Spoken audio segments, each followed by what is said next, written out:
Tartan girmiyor şeyin orada.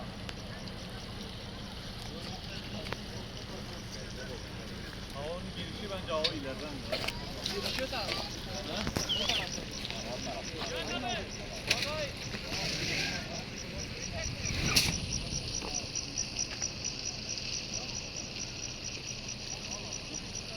Mahmut abi.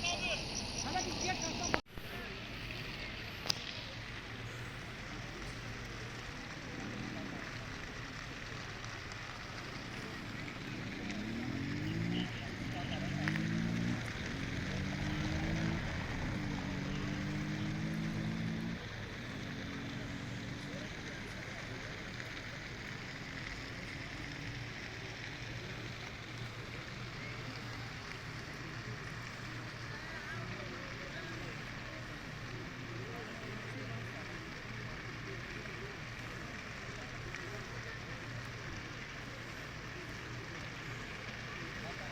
Uzaksa yukarı.